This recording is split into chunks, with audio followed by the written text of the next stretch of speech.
Bluey 5-Minute Stories. Typewriter. Read by your Nana. At school, Bluey is being a story writer. Chloe comes to tell her that it's time for a story with Calypso. Tick, tick, tick, ching. Tick, tick, tick, ching. Everyone sits up straight to listen.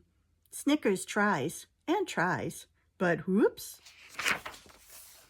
Calypso begins. There once was an old dog who sat on a chest by the side of the road for all his life, begging for treats. One day, a gnome came by and said to the old dog, "Have you tried opening that chest you sit on to see what's inside?" "Oh, no, of course not. There's nothing inside," said the old dog. "It's empty." "Can I sit up close to you, Coco?" says Winton. He sits right up close to her. Winton is a space invader. The gnome insisted that the old dog open the chest, and when he did, he discovered that it was full of treats.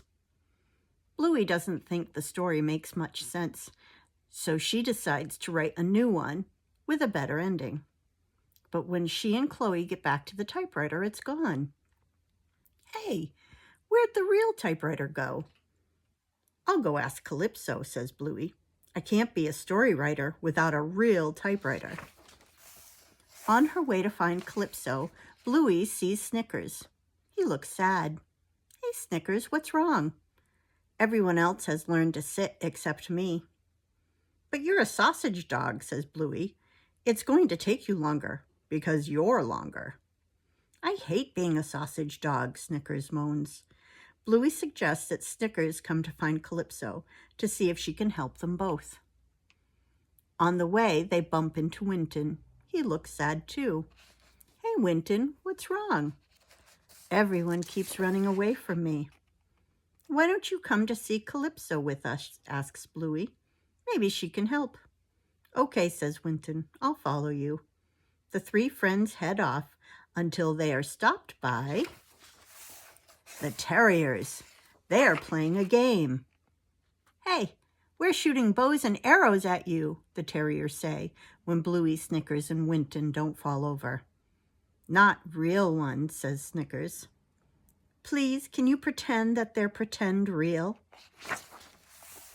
"Okay," Bluey says. She yells to Snickers and Winton, "Arrows, get down!" They race away from the pretend real arrows. "Snickers, you sneak around them through those skinny trees," Bluey says, "and then wait at the top of the hill to do you know what." "I'm coming. Where are you?"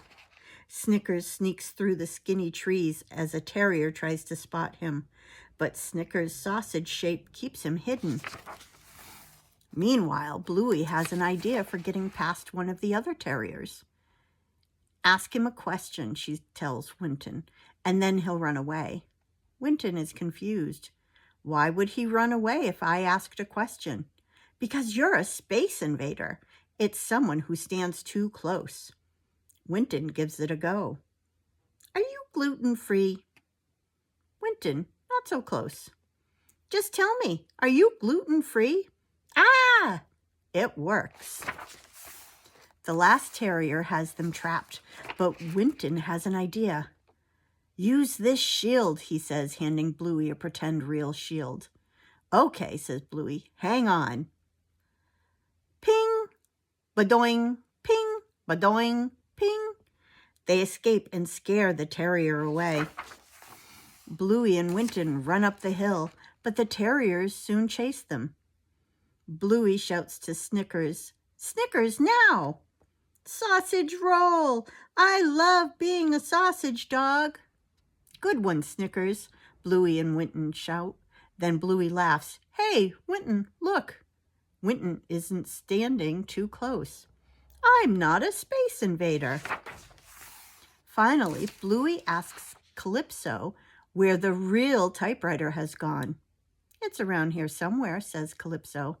"Hey, how did you get past the terriers?" "I used a shield," says Bluey. "See? Ting, ting." "That's a nice shield."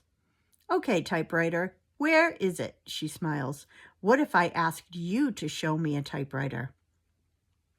Bluey shows Calypso a pretend real typewriter, just like she used the pretend real shield to escape the Terriers. Tick, tick, tick, ching. That's a lovely typewriter, isn't it? Calypso says. Thanks, Calypso, says Bluey as she races off. I'm going to write my story now. It's a lovely typewriter, and Bluey will always have it with her. I hope you enjoyed that story. I'll read to you again soon. I love you so much.